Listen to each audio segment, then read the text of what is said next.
ina-adjust nila ang ilang pag-grow and ang ilang pag-change of form. So we are done doing a recap. So now let's proceed to our next lesson, which is the plant growth and development. Sa plant growth and development, tinuturuan ko na ang plant life cycle na kuno is nag-start siya sa seeds. Ang seed naman na siya yung dormant stage, kung asa na kuno, nagka-relax siya o nagka-pahinga na siya para sa life sa plants. Natin tinatawag na dormancy.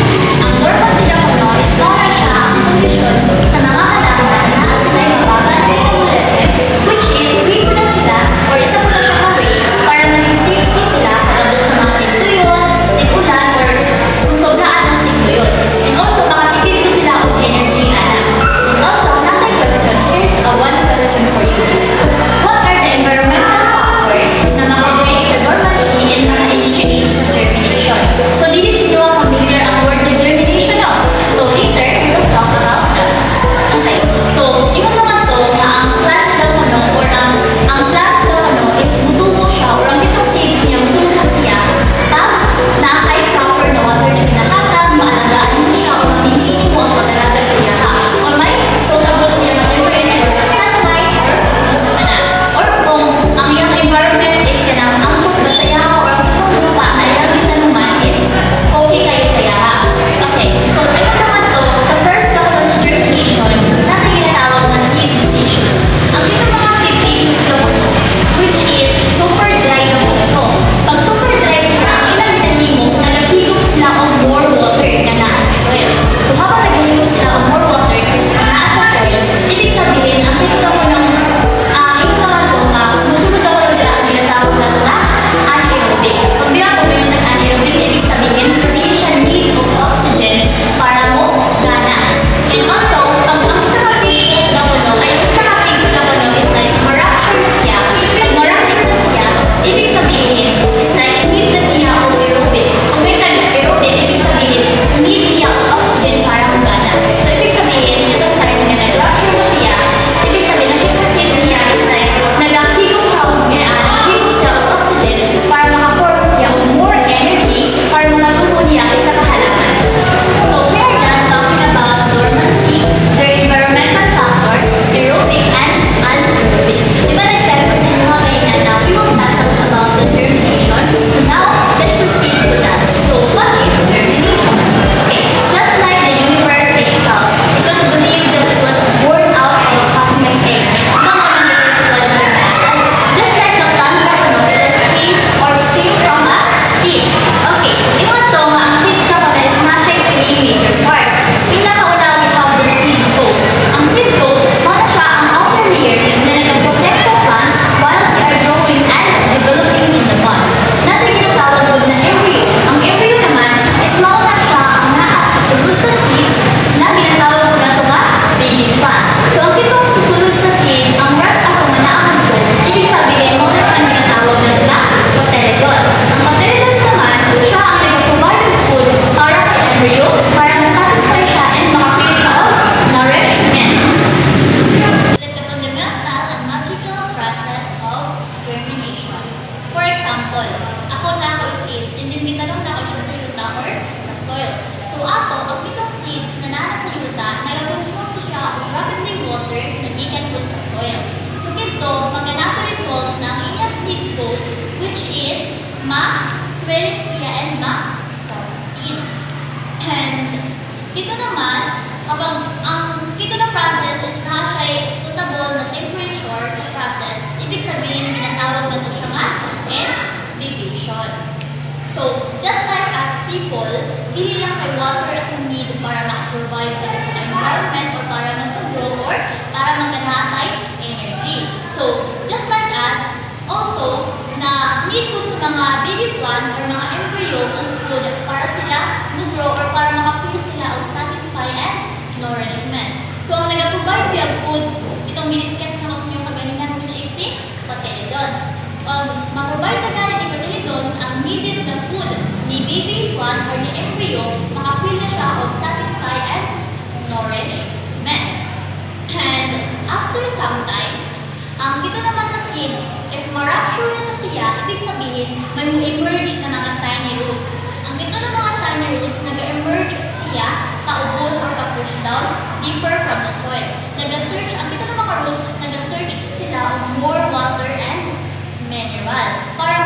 sila kay baby plant, and dito naman po daw ng mga roots is sila nag-hold sa soil para daw dili siya mag-fall over ang itong baby embryo.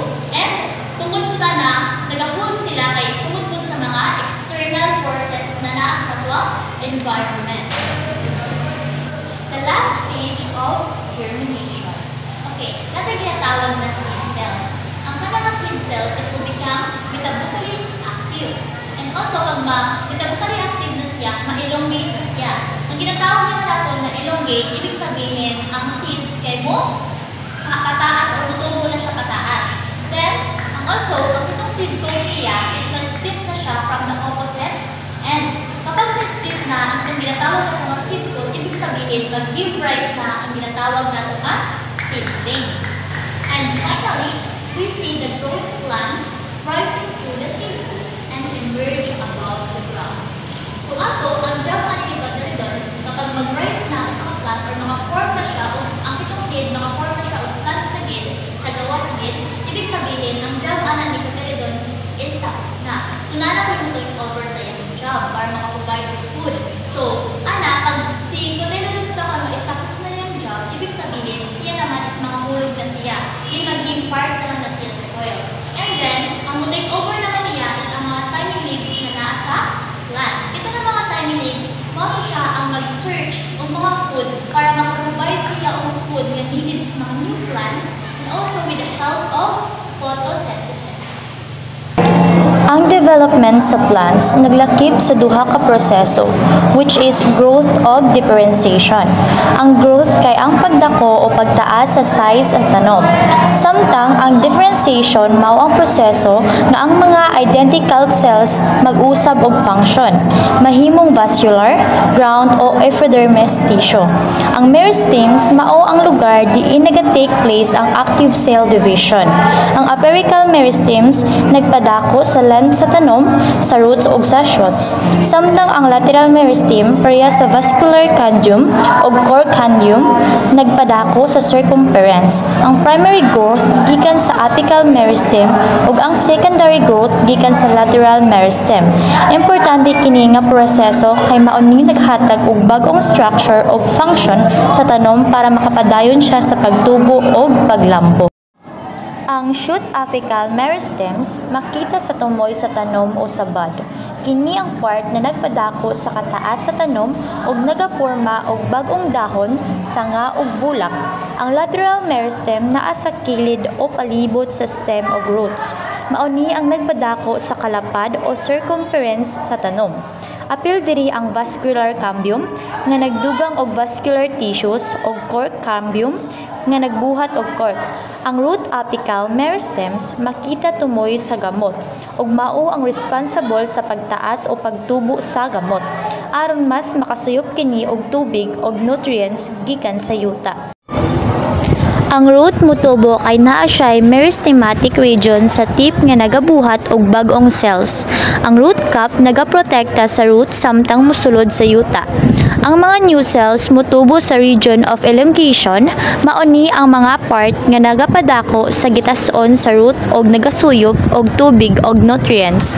Sa region of maturation, ang mga cells magbago og mahimong epidermis, cortex, or vascular tissue. Importante kini kay makatabang sa tanom nga motubo ug makakuha og pagkaon gikan sa yuta. Primary and secondary growth.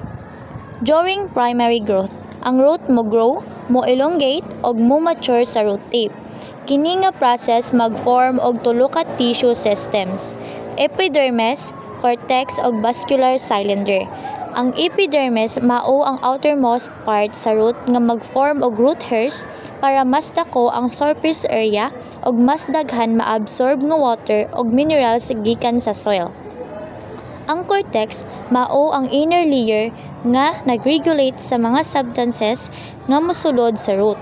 Ang vascular cylinder kay mao ang pinakasulod nga parte sa root nga nagdala sa xylem ug phloem nga responsible sa transport sa water ug nutrients sa plant.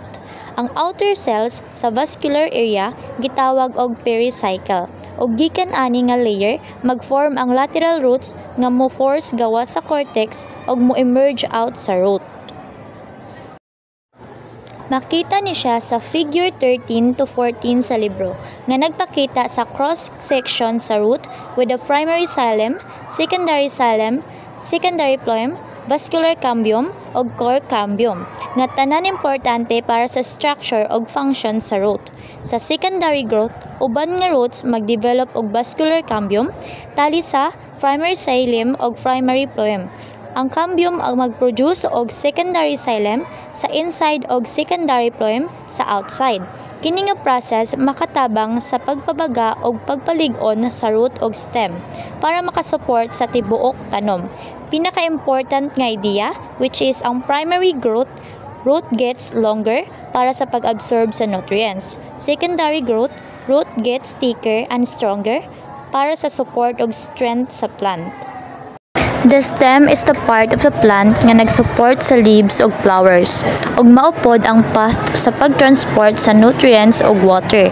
It undergoes primary and secondary growth. Primary growth. Sa primary growth, ang stem motubo ug motaas tungod sa meristematic tissue sa tip sa stem nga nagproduce og new cells. This happen mostly in young or annual plants, kanang plants nga mamatay after one season. Ang vascular tissue, xylem ug phloem, arranged either as cylinder sa dicots or scattered sa monocots. Sa sulod sa stem, ang inner part gitawag og pith ug ang outer part mao ang cortex. Ang purpose ani nga growth kay para motaas ug mo-develop ang basic structure sa plant. Secondary growth. Sa secondary growth, ang stems mukabaga ug muweden. Kini makita sa woody plants sama sa trees ug scrums. Ang vascular cambium nagproduce og secondary xylem sa sulod og secondary phloem sa gawas.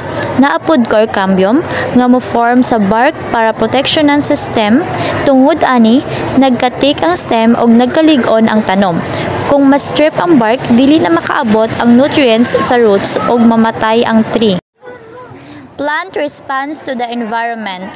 Plants continue to grow and change all their lives. Ang ilang growth ug movement kay controlled by plant hormones, mga chemical messengers nga nag-regulate sa cell growth, elongation, division, and reproduction. Usa sa pinaka-important nga hormone kay ang auxin.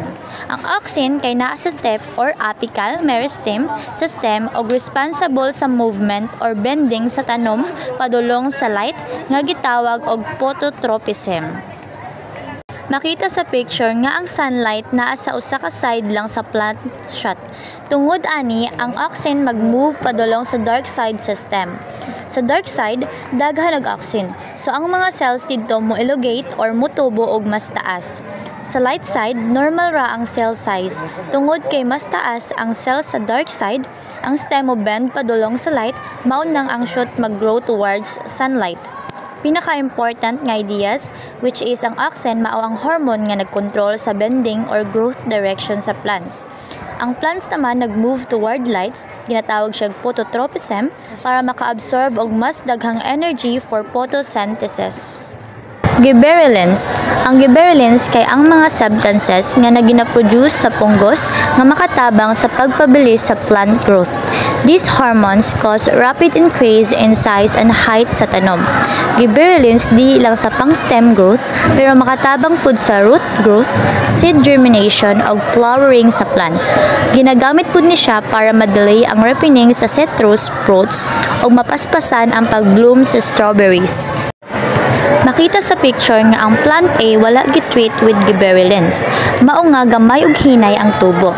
Ang plant B kay gitreat with gibberellins, mao nga mas taas ug mas paspas ang growth. Nagpakita ni nga ang gibberellins kay responsible sa fast and tall growth sa plants. Important nga mga idea which is ang gibberellins, hormones that makes plants grow taller, faster, and help fruits and flowers develop quickly. Cytokinins. Ang cytokinins kay ang mga plant hormones nga nagpromote sa cell division. Gina-produce ni sila sa mga rapidly growing parts sa tanom, same sa roots, fruits ug seeds. Ang cytokinin makatabang sa formation sa roots ug stems ug sa development sa xylem ug sa phloem. Sa simple nga words, cytokinins help plants grow more cells faster, mao nga mas healthy ug active ang growth sa plant. Ethylene. Ang ethylene kay usa ka gas hormone nga nagkontrol sa paghinog o graffining sa fruits. Ginasulod ni siya sa mga fruits, flowers ug leaves. Ginagamit ni karon sa pagpahinog sa mga prutas sama sa bananas, melons ug tomatoes. Makita sa figure 13 to 18 nga ang tomato nga gitreat with ethylene mas dali nga mahinog kaysa sa normal. Ethylene helps farmers ripen fruits faster para ready for market. Abscisic acid. Ang abscisic acid or ABA kay hormone nga nagpahinay sa growth ug nagtabang sa tanom nga makasurvive during stress. Sama sa kainit o kakulang sa tubig. Ginapahimo niya ang mukapyot ang dahon ug bunga para dili dayon mahulog. Pero kung taas ang level, ginakos pod niya ang pagkahulog sa leaves and fruits. Makatabang pod siya sa seed dormancy para dili dayon morgeminate ang seed hangtod ready na ang environment. Troposession. Ang troposession kay movement or growth sa plant in response to its environment sama sa light, gravity, or moisture. Kung ang tanom mo grow toward the stimulus, gitawag na positive troposession. Kung mo grow away from the stimulus, gitawag na negative troposession. Sa figure 13 to 19a, makita nga ang plant mo bend padulong sa light, example sa phototropism. Sa figure 13 to 19 sa B, ang roots mo grow downward with gravity, example sa gravitropism. Phototropism. Ang phototropism kay movement or growth sa plant in response to light. Kung naaray light sa one side, ang shoot mo bend padulong sa light source para makakuha og light for photosynthesis. Mao ni ang positive phototropism. Ang roots mo grow palayo sa light, so gitawag ni siya nga negative phototropism. Sa figure 30 to 20, the plant bends toward light tungod kay mas taas og tubo ang cell sa dark side. Geotropism or ginatawag po siya as the gravitropism. Ang geoprotopism kay reaction sa plant sa gravity. Ang stem mo grow upward against gravity, tawag ana negative geotropism. While ang roots mo grow downward padulong sa soil, mao ni ang positive geotropism. Thigmotropism. Ang thigmotropism kay response sa tanom sa touch or contact. Example, mga vines sama sa morning glory, mo climb or mo crop sa walls, stems or poles para makasaka og makadawat og light. Sa figure 13 to 22, nagpakita nga ang plant tendrils mo cling sa stem tungod sa thigmotropism. Sa figure 13 to 21, nagpakita nga ang roots mo grow padulong sa ubos o ang stems pataas. Hydrotropism. Ang hydrotropism kay growth response sa water. Ang roots mo grow padulong sa water source which is positive hydrotropism. While ang stems mo grow palayo sa water is negative hydrotropism para malikayan ang sobra nga tubig. Chemotropism. Ang chemotropism kay reaction sa tanom sa chemicals sa soil. Kung mo-grow padulong sa nutrients or useful chemicals, tawag ana positive chemotropism. Kung palayo sa harmful chemicals, gitawag nga negative chemotropism. Photoperiodism. Ang photoperiodism kay response sa plants sa light ug darkness. Ang uban nga tanom mo react sa pagtaas o pag-ubos sa gitas-on sa adlaw o gabii pinaagi sa pagpamuwak o flowering. Example, ang Poinsettia plant mo produce og flowers kung mas taas ang gabii kaysa sa adlaw, usually during winter. Pero kung summer, mas taas ang adlaw. Green lang ang iyang leaves og walay flowers. Ang day length og night length importante nga environmental signal para sa mga tanom kay mao ni magpaila kung kanusa sila mag-flower, magpahulay or dormancy o mag-germinate ang seeds. Sa figure 13 to 23, nagpakita na kung taas ang gabii, Poinsettia mo bloom og red flowers pero kung taas ang adlaw, green siya og walay flowers.